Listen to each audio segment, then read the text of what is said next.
Bueno, ante todo, buenas tardes, gracias por la invitación.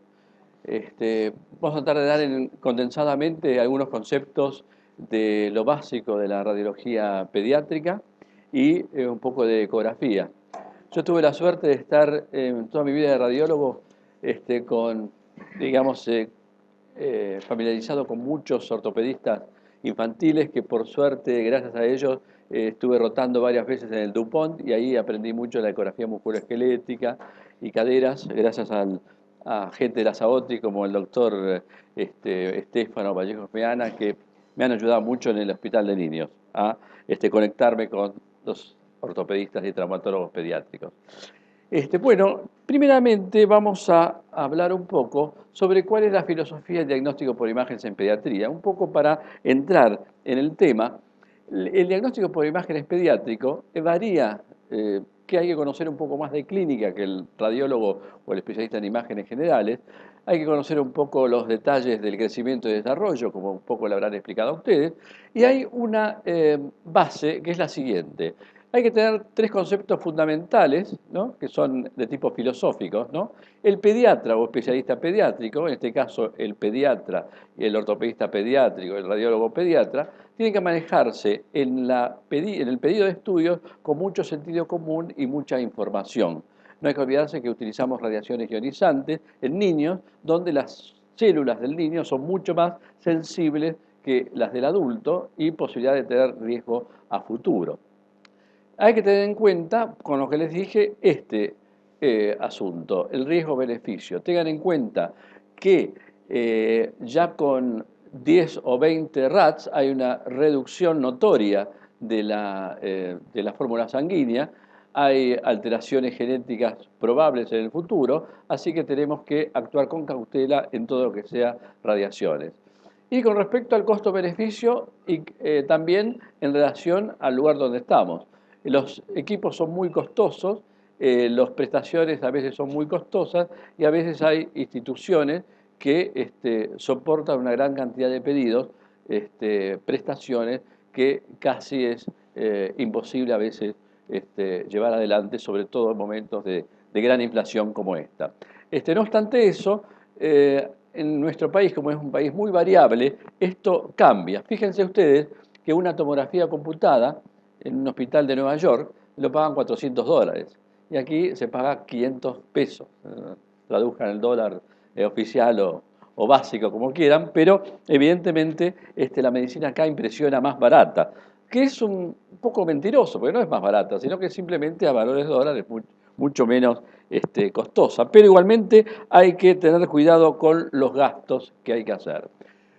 ¿Cuáles son las premisas del diagnóstico por imágenes en los niños? El equipamiento no difiere del utilizado en adultos. Evidentemente, un equipo de rayos telecomandado o común se puede usar muy bien en niños, hay que utilizar tiempos muy cortos por los movimientos y la rutina de estudios es distinta en algunos estudios no traumatológicos, por ejemplo, en la serie gastrodenal, la cisturetografía, varía su forma de realizarlos que los adultos, y lo que varía también la técnica que utilizamos. En general, en adultos, en los huesos de adultos, se utiliza, el radiólogo general, mucha cantidad de rayos, mucho miliamper segundo y el kilovolto un poquito bajo. En niños tiene que ser al revés, a expensas que quizás no tenemos mucho contraste, pero con kilovoltaje alto y miliamper segundo bajo se consigue que el niño obtenga menos radiación a pesar de que la placa quizás no va a ser tan buena.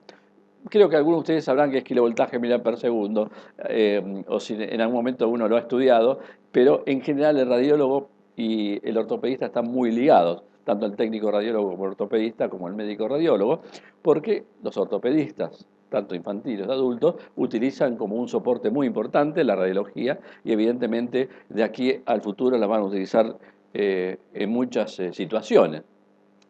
Entonces, hay que elegir el método, el contraste, si usamos contraste, anestesia. Fíjense que ustedes que una tomografía computada de columna, por ejemplo, en un niño le pueden hacer quizás en 20 segundos. Mientras que una resonancia magnética se pierde mucho más tiempo para hacerla y tenemos que usar anestesia. Ahí tenemos que ver la posibilidad de utilizar más rayos y menos anestesia, o más anestesia y nada de rayos como la resonancia.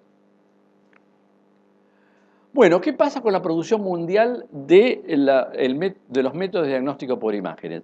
Sigue sin discusión la placa común, simple, convencional, ahora revitalizada con la digitalización, es un 75% aproximadamente de todas las prestaciones radiológicas. El 75% corresponde a las placas simples, columna, cervical, pelvis, miembros, todo eso. La ecografía ocupa un 12%, estamos hablando en niños.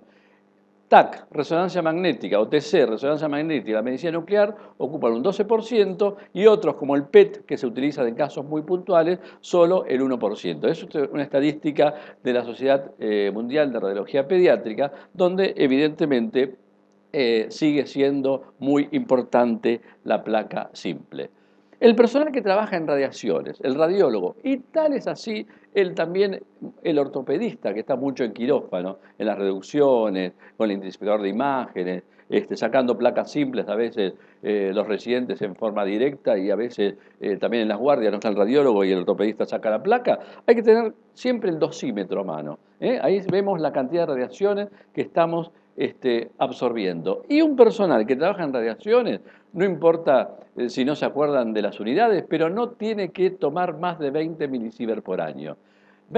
Tomar más por el dosímetro, más de 20 milisievert por año, implica tener riesgo genético y riesgo cancerígeno. Ya el Ministerio de Salud Pública autoriza en 5 años 100 milisievert, y si por alguna razón tomó radiación excepcional, porque andaba mal el aparato, porque se quedó prendido, no más de 50 por año, sino está obligado el dueño de la institución, sea municipal o privado, a dar una licencia prolongada por esta absorción exagerada de radiación. Las medidas generales que tiene que tener la radiología pediátrica es muy simple. Hay que tener una cierta actitud tranquila ante el niño, hay que tratar de estar un poco entrenado con la práctica de los niños y los padres, que vienen con mucha angustia. La inmovilización tiene que ser, antes de tomar cualquier radiografía, tiene que estar inmovilizado lo más que se pueda el chico, por nosotros, o por bolsas de arena, o por un vendaje. Utilizar, y lo repito de vuelta, por si los radiólogos que trabajan con ustedes pueden darle algunas indicaciones a ustedes, usar alto kilovoltaje y bajo miliamper segundo. Colimación del haz, es decir, en lugar de utilizar esas grandes extensiones de rayo para hacer una placa, que se ve todo hasta las manos del que lo sujeta y todo, usar una colimación y que solo se vea la zona de la fractura, la zona del hueso, para no irradiar de más, y por supuesto usar proteomados siempre que se pueda. Hay veces que las placas de pelvis son muy importantes, de ahí viene un diagnóstico, un tratamiento y demás, y a veces se hace la protección gonadal en el caso de los niños y protección pelviana en el caso de las niñas.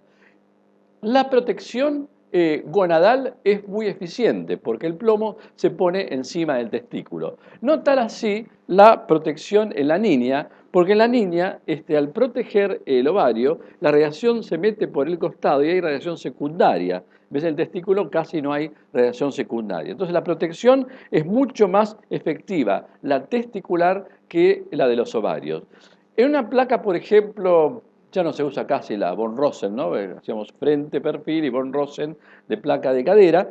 Una de ellas tiene que ser por lo menos con protección gonadal para evitar darle dosis de más de radiación. Y así pasa en todas las situaciones. Si es posible, por lo menos una sin protección, pero el resto deben ser con protección.